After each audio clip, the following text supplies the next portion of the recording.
Hi, I'm Liam Dann. Welcome to Money Talks. This is a podcast about our relationship with money.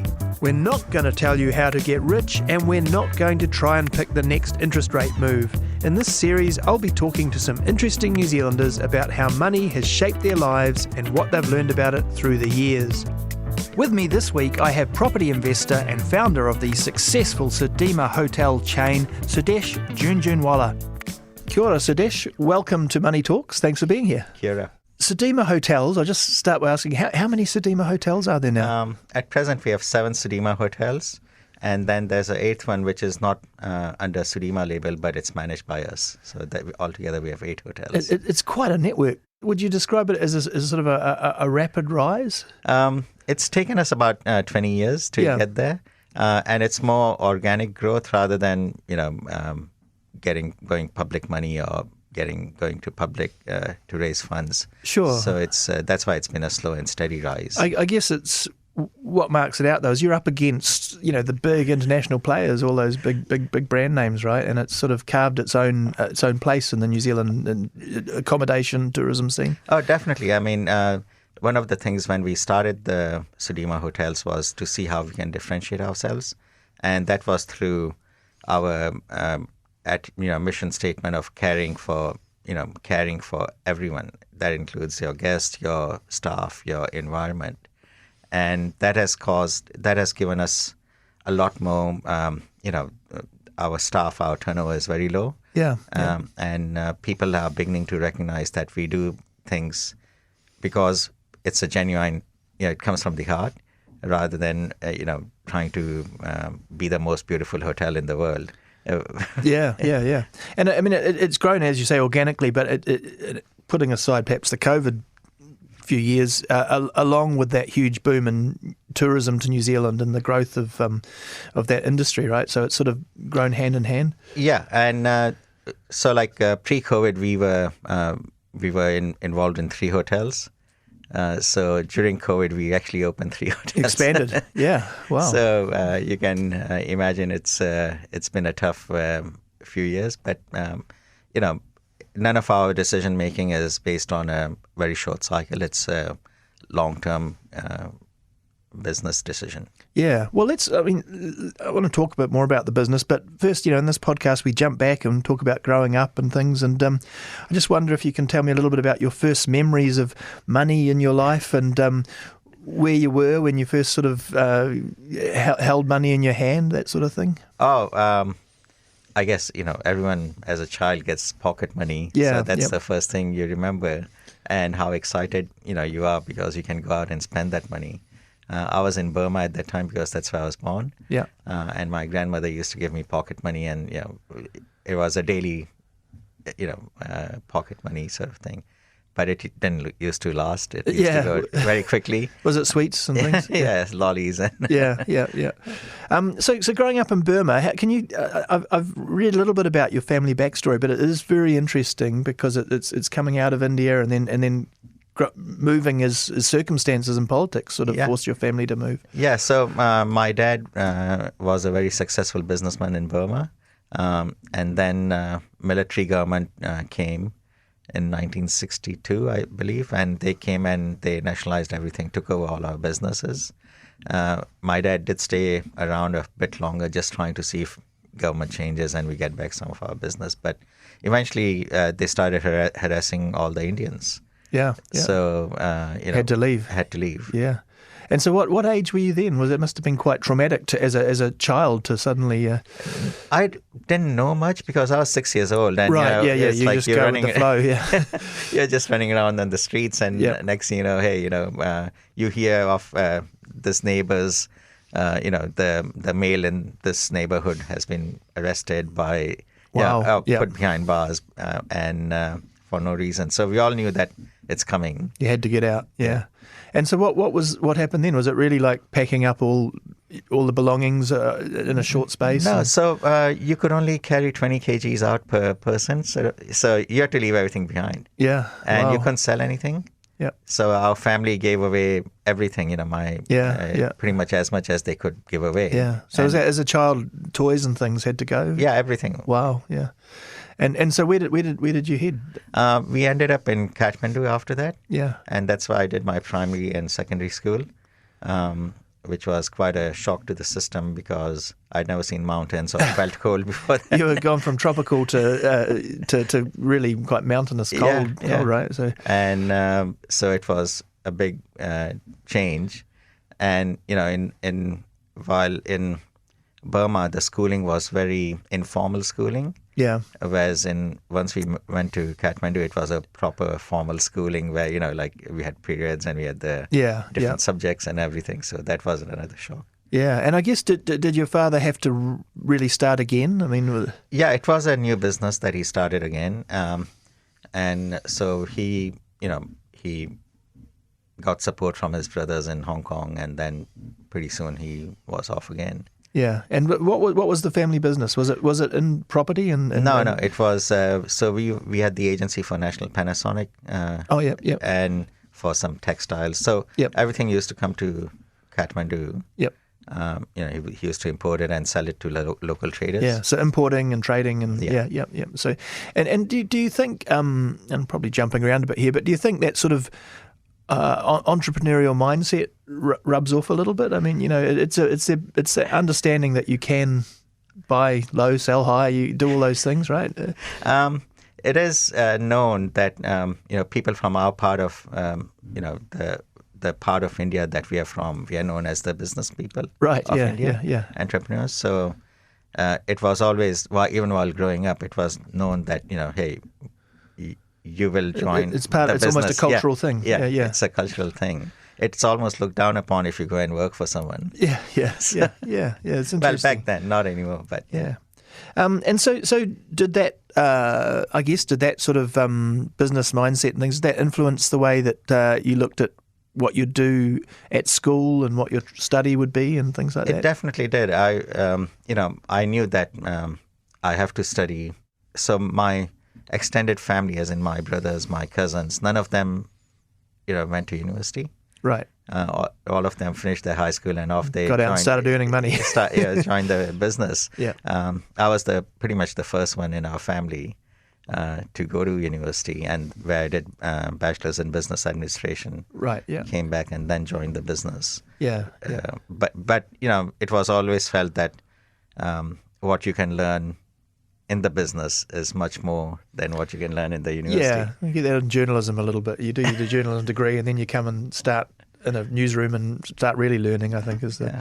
But how do you feel about that? Do you feel like the business, the MBA, that really, the business administration gave you a different insight into business as well? It definitely did. I mean, there were a lot of tools that you learn, but, I only started using them after coming to New Zealand. Yeah. Rather than in Hong Kong, because Hong Kong was more of manufacturing and exporting, and so it was just... Yeah, it was really buying and selling and yeah. It's interesting because there are two different aspects to business, and I sometimes, and this you don't have to comment, but we've commented on John Key, our former Prime Minister, and our new Prime Minister, Christopher Luxon, and John Key was a trader, and Christopher Luxon has been a corporate guy who knows how to, is much more on the business administration side, and they're actually kind of two different parts of doing business, aren't they? Yeah, it is, but from what I recall from Sir John Key's method of, was running it as a board, was running it as a corporation. Yeah, that's right. You so you're in Hong Kong. Is that you studied in Hong Kong? Was that? Yeah. So after Kathmandu, my father moved to Hong Kong. That was when I was 14 years old. Yep.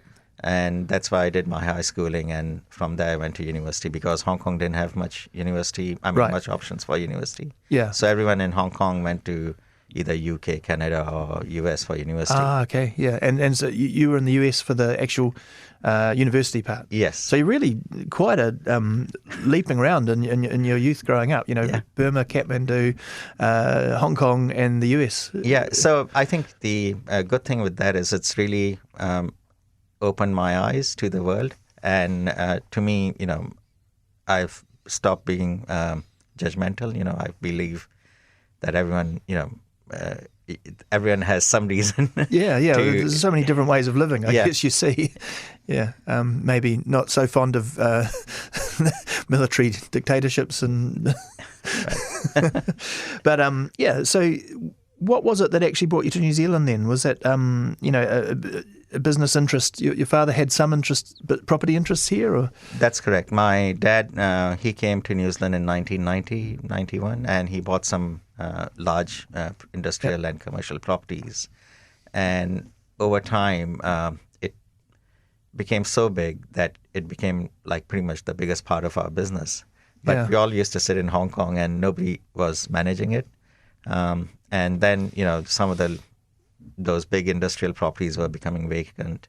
Our commercial property, which is Central Park in Penrose, that was going to be half empty. Oh, okay. So you guys own the Central Park. I think I used to work there years ago. The suburban newspapers. Yes, that's correct. For a while. Yeah, they were there. Yeah. So we owned that, but it was becoming half empty. Yeah. So when we came here, when we were talking to some of the trusted advisors, they said, look, either you sell everything now, or one of you moves down here and manages the portfolio actively. Yeah. Is that so that you could, something like an office park, needs to have, you need to know what's going on the ground in New Zealand for where businesses are moving and what they want, what sort of space they want. And not only that, you rely a lot. It was a big learning curve because I'd never been in property business. So when I came here, I realized how much you have to rely on agents to fill your property. Yeah. And biggest learning I got was you pay your agency fees on time.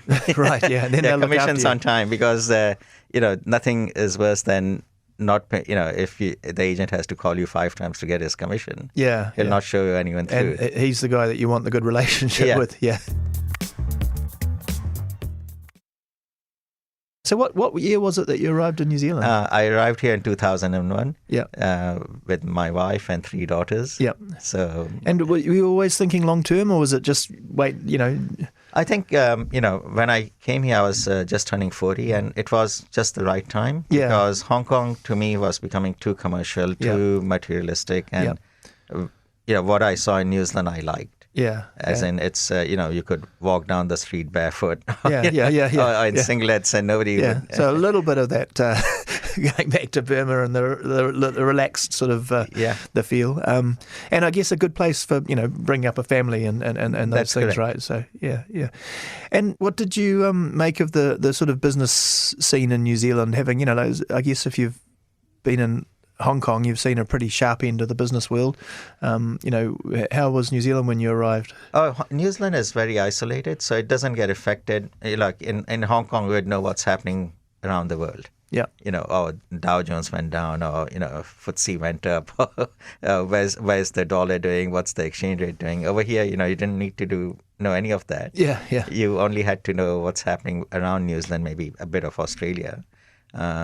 So that was a big difference. Yeah. And so, and then, you had the properties, but you've obviously expanded. What was the point at which you saw opportunity in hotels? Our families had a hotel in Singapore, and then that was sold in year 2000. So when I moved here, hotels is not something new to us. Right. Yeah. Even though I never managed it, but we always looked at it as a business investment. So our first hotel we bought here was in Christchurch Airport. It used to be called White Heron Travelodge, and so we bought that, and then second hotel was Rotorua, Lake Plaza, Rotorua.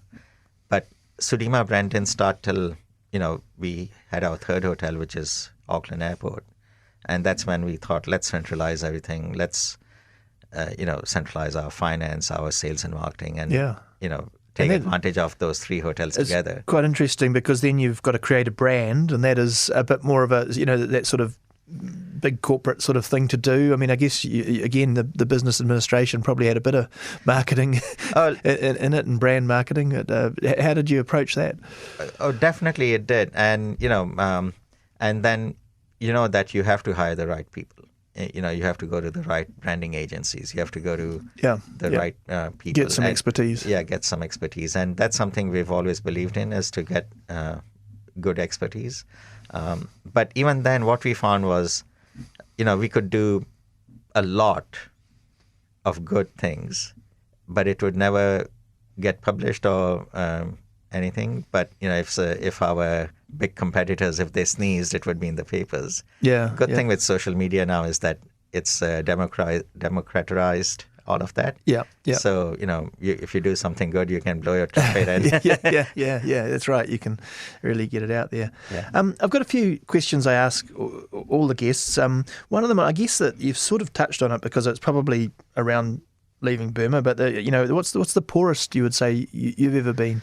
Oh, look, poorest is in businesses you go up. You have ups and downs, and sometimes you just like when GFC happened, or when Asian crisis happened, sometimes you are stuck in some situation where you are you just don't know whether you'll survive. Yeah. It's almost existential crisis. Yeah, because cash flow dries up, and then dries up, and then you're not getting paid on time. There's a lot of things that perfect storm happens. Yeah. So that's those are the ones which stress you out and worry you a lot. So thankfully we've been able to trade out of our issues, and with the help from our funders and everything. Yeah, I mean, can I ask you about your, there's and good business people are usually quite good at dealing with risk or assessing risk, but how do you feel about risk generally and coping with risk as a business person? Because it does, it can turn on a fine line, something, you see opportunity, you expand, and then suddenly the circumstances change. So that's why our growth has been organic. Yeah. We don't borrow to the maximum limit that we can. But then, something like COVID happens, which, nobody can plan for. Yeah, that's right. Or even GFC, where banks didn't have any money. Yeah, or again, a government change and a nationalisation of everything. That's, So, but that affects everyone. It's not just, That's true. Yeah. If it's just one person getting affected, then, okay, you've done something really bad, and your karma is really screwed up. Yeah, but when it's a big macro thing, everybody is in it. Everybody is in the same boat. And recently I was in Hong Kong, and I was talking to some friends who have invested in a commercial building, and they said, at present they are geared, and it's got negative gearing. That means they've borrowed more than what the building is worth now. And the bank has still rolled over the loan for 3 years because, again, that's a macro situation in Hong Kong at the moment. Banks don't want to take over those buildings, and what will they do with it?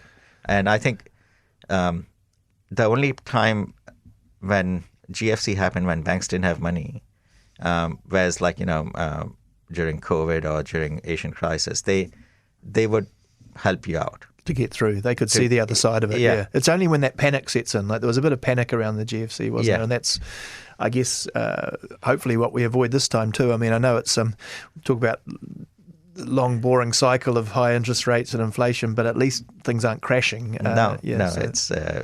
I hope for a soft landing. Yeah, absolutely. How about in terms of spending on yourself and your attitude to money? What's the most indulgent sort of spending habits you have?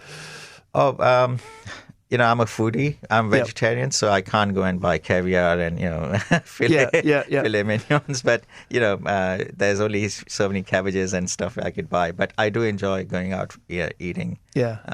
I guess all the work goes into preparing the food to make it amazing. And the other thing is, I think the most expensive thing I've ever bought for myself was a BMW 440i.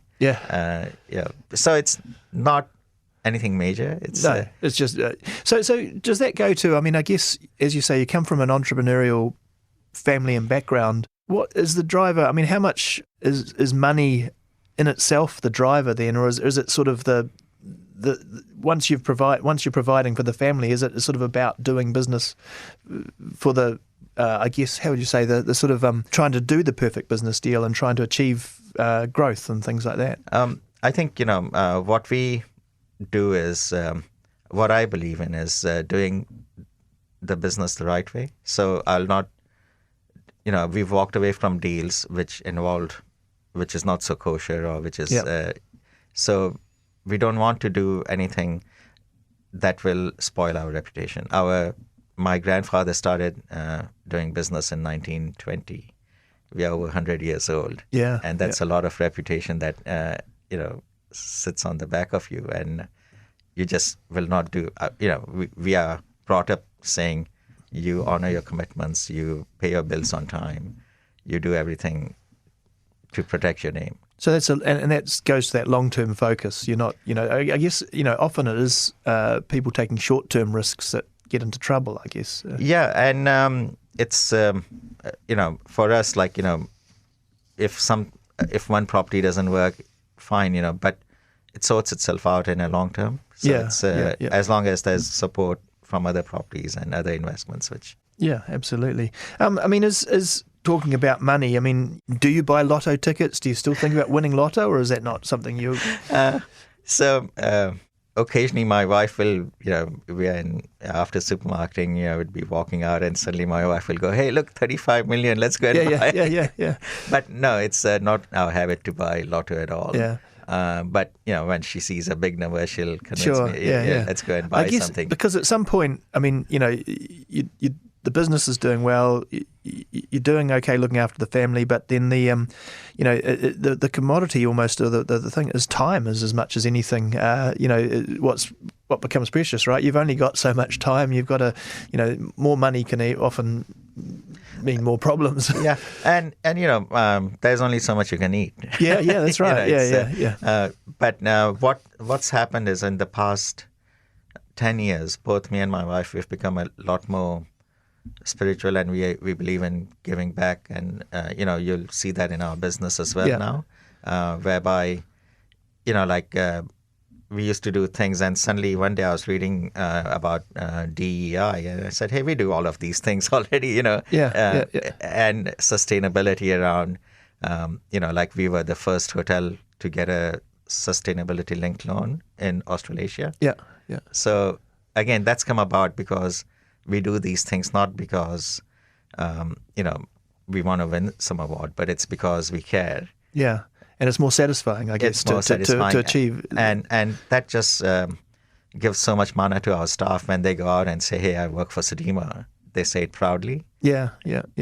And so have you found, as you've got older, you've just had more time to think about these things?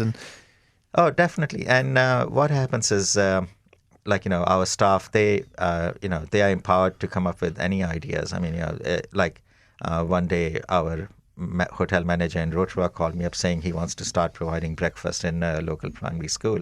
I said, great idea. Let's go and do it. It's, so not everything comes from me. That's nice.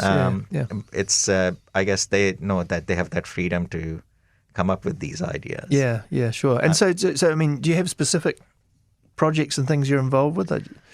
We do a lot of things ad hoc. Actually, last year, one of the things we do is every Christmas we ask our staff to make a wish list. Yeah.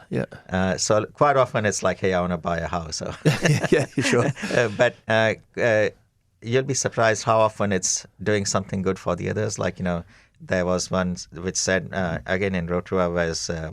one of our staff, she said, I used to go to the school, and what's so bad is that every winter I see these kids walking bare feet or wearing wrong shoes to that school. Yeah. So I wish I could give them all new shoes. Yeah. So we said, that's a wish we can fulfill. Great. Yeah. So, it took us a few months to get all the sizes right. Yeah, I bet. Yeah.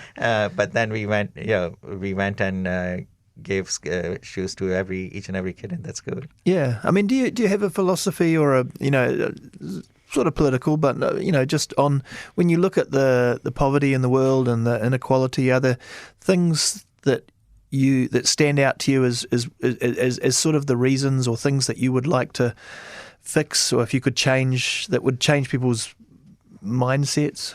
Oh, that's a big question. That would be a magic stick. No, I wish but I definitely feel that like, New Zealand is fortunate. We have, it's a wealthy country. I think if we could do something, it would be to provide better housing for our most vulnerable, like what Singapore has done, which is to provide, they've built over 1 million public housing for their population.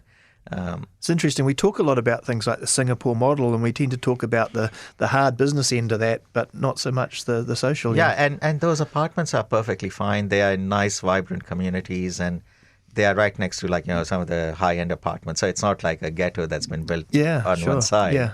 So it's it does start. A lot of it starts with good housing, doesn't it? It does. Yeah. So, again, you're on the ground in New Zealand business. You must have your finger on the pulse a bit. How are you feeling about New Zealand's economy right now and our prospects? I know, people have been quite down about things after COVID. Definitely, the high interest rates are hurting. Yeah. And then the bank's attitude towards, they are supporting you. As long as you have a business case, they will support you. But it's good to be nervous, because that stops you from doing silly things. Yeah. Too much easy money for too long maybe causes. Look, I think since too. GFC, we've had easy money for the past 15 years, since 2008.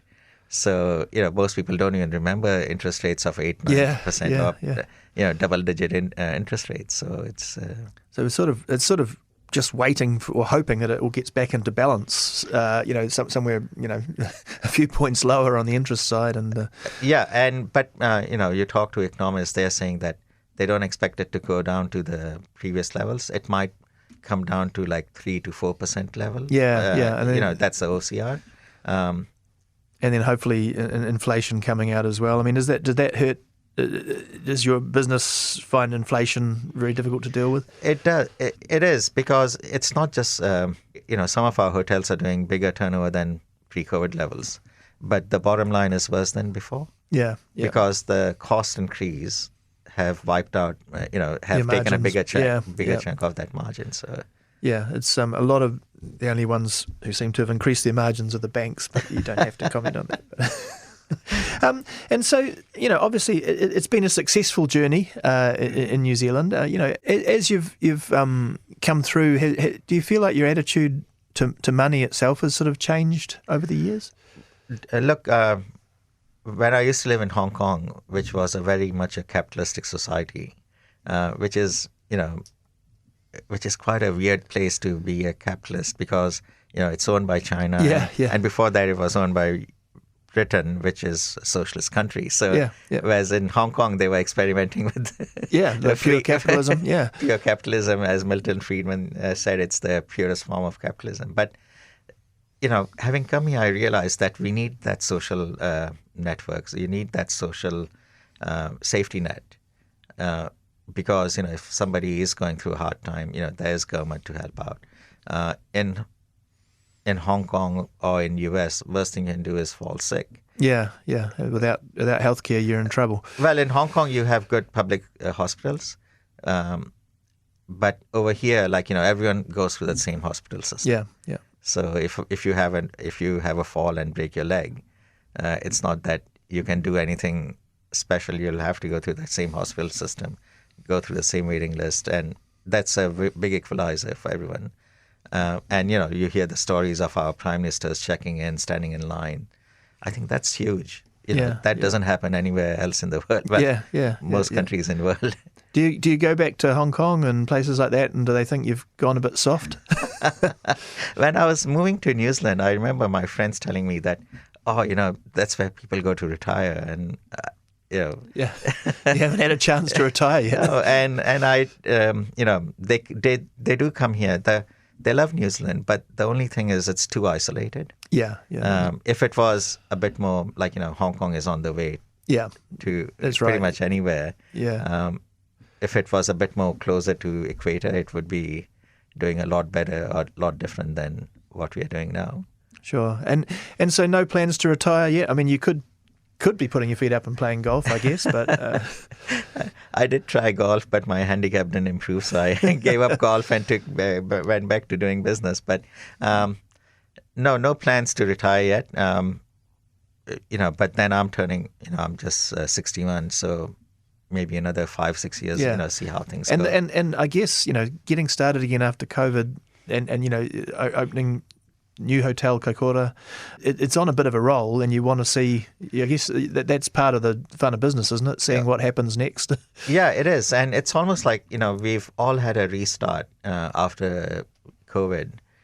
So, that's brought up, like the inflation and the high cost has brought about new set of challenges. So we are just working through that, and then, the higher interest rates, and also just seeing the next few years through, and then expanding, already like you start thinking, where can I go? Where can I build next? Yeah, that's right. Well, I guess... So, your mind is always working. Yeah, and it may depend on what happens with the trends in tourism. Is it going to be more, Chinese tourism or different parts of the world? These things happen organically as well, right? Yeah. So, yeah. Well, look, going to have to leave it there, but Sudesh, thank you very much. Thanks for talking. No, thanks, Liam. Cheers. This has been Money Talks. Thanks for listening. If you've got feedback, drop me a line at liam.dan@nzherald.co.nz. Thanks to my producer, Ethan Sills, and my editor, Leanne McDonald. You can follow Money Talks on iHeartRadio or wherever you get your podcasts, and we'll catch you again next week.